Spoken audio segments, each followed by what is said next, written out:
Now that our new house is finally built, I figured it was time to get a new wife too. What? I asked, shocked. What do you mean by that? I mean exactly what I said, Ethan replied calmly. Since we have a brand new house, I decided I should have a new wife too. In other words, we're getting a divorce, Claire. With that, my husband placed the divorce papers on the table. His mother, Eleanor, who was sitting beside me, picked up the papers and began reading through them. Then she looked at me with a serious face and said, "Claire, please sign these papers and divorce my son." I couldn't believe what I was hearing. My name is Claire, and I'm 32 years old. I'm a housewife. I married Ethan 5 years ago. We first met at a matchmaking event. Ethan was a successful businessman working for a big company. He made a good salary, was very handsome, and had a kind personality. I fell for him instantly. Of course, I wasn't the only one. Every woman there wanted to be with him. But in the end, he chose me. We went on a few dates, and after about a year and a half of being together, he proposed. I was overjoyed, and we got married. At first, our marriage was wonderful. I quit my job because Ethan earned enough money to support us. I took care of everything at home, cooking, cleaning, and making sure Ethan had a warm meal every night. He always appreciated my efforts. "Thank you for the delicious meals, Claire," he would say. "Because of you, I can focus on my job." Hearing that made me so happy. I was proud to be his wife, and I thought we would always be like this, supporting each other and living a happy life together. But then, everything changed. One day, I got a call from the hospital. Ethan had been in an accident. He was hit by a car while driving for work. When I rushed to the hospital, the doctors told us the devastating news. He was paralyzed from the waist down and would never walk again. His company provided him with financial support through insurance, but he could no longer work. Our lives turned upside down in an instant. To make things even harder, I was pregnant at the time. We had been so excited to welcome our baby into the world. We were supposed to have a happy future together. Now, Ethan needed constant care. I did my best to take care of him while also managing the house and preparing for our baby's arrival. Ethan was heartbroken. He shut himself off from me, refusing to talk. Sometimes I would hear him screaming in frustration from his room. "Why did this happen to me?" he would yell, punching his blankets in anger. All I could do was watch and cry. It felt so unfair. Ethan had always worked hard. He didn't deserve this. None of this was his fault. But I knew I couldn't stay sad forever. In times like this, I had to be strong for Ethan, for our baby, and for our future. I wiped away my tears and ran to my husband. "I'll do my best to support you," I said, holding his hands. "No matter what, we'll get through this together. Our baby is growing inside me, and I want us to be able to smile as a family." I hugged Ethan tightly. He held me back, tears in his eyes. At that moment, I made a decision. I wouldn't give up. I would do everything I could to support my family. Since I had to take care of Ethan and prepare for our baby, I needed a job I could do from home. In a few months, I wouldn't be able to go out and work in an office, so I had to find something remote. I was always good with computers, so I decided to try video editing. I started learning on my own, reading guides and watching tutorials online. Since I didn't have any income while I was studying, I saved as much money as I could. Once I had some basic skills, I began taking small editing jobs for very low pay just to gain experience. Little by little, I kept getting more work. At first, I took on as many jobs as possible, even though it was exhausting. But thanks to that, I improved quickly. After just a few months, I started receiving better paying projects. Then, I gave birth to our baby, a beautiful, healthy baby boy. Our son, Noah, was adorable. His little smile made all the stress and exhaustion disappear. I worked hard, not just to provide for our son's future, but also because I had a dream. I wanted to build a new, wheelchair-friendly home for Ethan. I never told him, but I was quietly saving money for it. Ethan also started feeling better, thanks to our son and my care. "Noah is so cute," he said, watching our baby giggle. "He really is," I agreed, "like a little angel. By the time he grows up, I want to be able to play wheelchair tennis with him," Ethan said, determination in his voice. "That sounds amazing." I smiled. "I know you'll be able to move around more easily by then." Slowly, Ethan began smiling more and more. Seeing him regain his strength made all the hard work worth it. Juggling work, caregiving, house chores, and raising a baby was harder than I ever imagined. But I didn't care. As long as I could see Ethan and Noah smile, I was happy to keep going. And now, 4 years later, I finally saved enough. It's time to build our new home. When I told Ethan that we were going to build a new house, he was shocked. What? You saved that much money? He asked in disbelief. Yes, I nodded. If we build a spacious house with an accessible design, you'll be able to live more comfortably and play with Noah more easily too, right? Ethan's eyes filled with tears. Wow, Claire, thank you so much. Then he made a surprising suggestion. I have an idea. Why don't we make it a two-family home and have my parents live with us? What? I blinked in surprise. If my mom moves in, she can help take care of me and help raise Noah. That way, you can focus more on your work and we can all live comfortably together.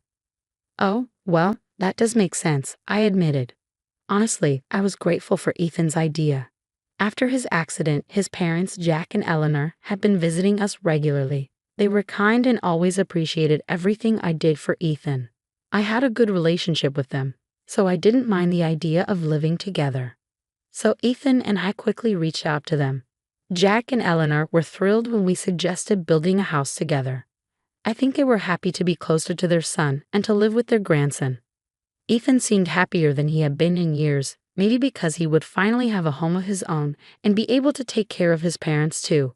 He started talking to Noah more, and seeing them bond as father and son made me smile. I was sure this would bring our family closer and that we would all live happily together. With hope for the future, I kept working hard, and before long, our new house was finally finished. This was the start of our new life. I looked forward to making happy memories with Ethan, Noah, and my in-laws. I hoped things would feel like they did back when Ethan and I were newlyweds. At least that's what I thought. One day, while I was packing our things for the move, Ethan called me into the living room. He said he had something important to tell me. Just as I was wondering what was going on, the doorbell rang. It was Eleanor. Is something wrong, Eleanor? I asked. Oh, Ethan said he needed to talk to me. Did he tell you? She asked. What? No, I have no idea what this is about, I said, confused. Eleanor and I exchanged puzzled looks before walking into the living room. Ethan gestured for us to sit down. Oh, Mom, you came at the perfect time, he said. What's this about? Eleanor asked. You said you needed to talk to me. Ethan cleared his throat and then said something completely shocking. Now that our new house is built, I figured it's time for a new wife too. Excuse me? Eleanor and I both gasped. I froze, struggling to process his words. What on earth do you mean by that? Eleanor demanded, her voice sharp with disbelief. Ethan grinned. I mean exactly what I said. Since we have a brand new house, I figured I should have a brand new wife too. In other words, Claire, we're getting a divorce.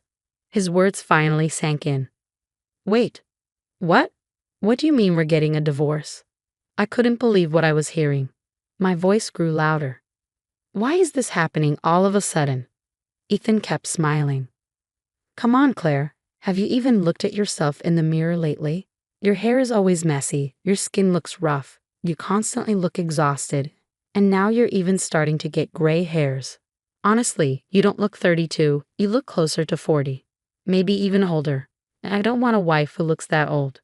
My hands trembled as he continued. So I've decided to get myself a younger, prettier wife and enjoy my life in this beautiful new house. My mind went completely blank. What is he even saying? I had worked so hard, taking care of him, saving money, and building this house so he could have a better life. And now he was just throwing me away. All my years of effort. What did they even mean to him? I was speechless, but Ethan just kept talking as if my feelings didn't matter at all. It's so easy to meet new people now. I can just go on video chats, and well, not to brag, but I still look pretty good, you know. I felt sick. How could you? I whispered. Ethan ignored me and kept going. I told this girl about our brand new house, my disability pension, and how my mom helps with housework and takes care of me. And guess what? She said she wanted to marry me, so it's all settled now. According to Ethan, this other woman was 7 years younger than him. You're unbelievable. You used me and now you're just throwing me away. Hey, I never asked you to do all that. he said with a shrug. You did it all on your own. I clenched my fists. This was insane. As I sat there, frozen in disbelief, Ethan wheeled himself over to a drawer and pulled out some papers. Here, these are the divorce papers. He had already printed them out and signed his part. I've done my part, so you just need to sign. Mom, take a look at them too. I'll probably have Dad check them over as well. He placed the papers on the table. I just sat there, unable to move. Then Eleanor, who had been sitting beside me, picked up the papers and started reading through them. I stared at her. Does this mean she agrees with Ethan? No. Does she also think a younger woman would be better for him? After looking over the papers, Eleanor looked at me seriously and said, Claire, you should just divorce my son. Huh. In that moment, I realized that Eleanor didn't care about me either. I thought she might agree with everything her son had said. I was shocked to see that not only Ethan, but also his mother, who had once been so kind and grateful, had turned against me. The feeling of betrayal cut deeply and left a mark that I would never forget. As I fought back tears, Eleanor continued, You should leave my unbelievably selfish son right away, Claire. What? I was in total disbelief and looked up at her. Ethan looked just as stunned. Mom, why would you say something like that about me? He asked. Eleanor suddenly stood up, walked over to Ethan, and slapped him hard across the face. Ouch! How could you be so horrible, Ethan? She yelled. Do you even realize how much Claire has done for you? She's been taking care of you, doing all the housework, working, and raising Noah. How dare you betray her like this? This is unforgivable. Ethan flinched from his mother's words. I was just as shocked. I never imagined she would be this angry with him, but she didn't seem like she was calming down. I've had enough of you, she snapped. I'm telling your father about this and will make sure to disown you. I didn't raise my son to be like this. From now on, he'll be on your own, Ethan. Then she turned to me. Claire, I'm so sorry for all of this. Please just divorce Ethan and live in a house with Noah. If you want, you can even invite your parents to live with you. What? Mom, what are you talking about? Ethan asked, his voice full of panic. That house is ours, right? Stop being so foolish. Eleanor shot back. Claire is the one who worked hard to build that house, so it's hers. You can stay here with your so-called young wife and have her take care of you. No way, Ethan said frantically. She only wanted to marry me because of the new house. She said she wouldn't have to do housework or take care of me. If she doesn't get to live in the house, it's over for us. Eleanor scoffed. I don't care. That's your own problem. What? Ethan shouted. Claire, please, he begged, panic in his voice. I'm so sorry for what I did. Let's start over and we'll raise Noah together, okay? As I listened to him, everything suddenly became clear. I ignored his words and grabbed the divorce papers. Without hesitation, I signed them. Oh, Claire, you're the one who asked for the divorce, I said coldly. So why don't you enjoy your new life with your new wife? I'll take care of Noah in our new house. So don't worry about us. You'll never get to see Noah again. Ethan turned pale. I packed up my things, loaded the car, and moved into our new house with Noah. The divorce was finalized and I filed for child support. As expected, Ethan was dumped by his young girlfriend. Since I was always home, he never had a chance to cheat, so I couldn't ask for alimony. But he lost so much. He was cut off from his parents, couldn't see his son, and was left alone with no one to care for him. His only choices were to hire someone or move into a nursing home. No matter how much disability pension he got, it wouldn't be enough to cover his expenses or rent. But that wasn't my problem anymore. I hope Ethan realizes what a jerk he was and reflects on what he did. As for me, I moved into the two-family home with Noah and my parents. I stayed in touch with Eleanor and Jack, and we would sometimes have dinner together so they could see how Noah was doing. Now I'm doing better than ever. I work from home and earn more than I did at my old job. I finally get to live happily with my family. I'll continue cherishing my loved ones and making great memories with them. Ethan was a selfish, terrible husband who betrayed the woman who had given him everything. He got exactly what he deserved. I hope he spends the rest of his life alone in that wheelchair. And I hope Claire and her family live a peaceful, happy life in the home she worked so hard to build. Thank you for watching until the end. Please subscribe to our channel. We hope to see you in the next video.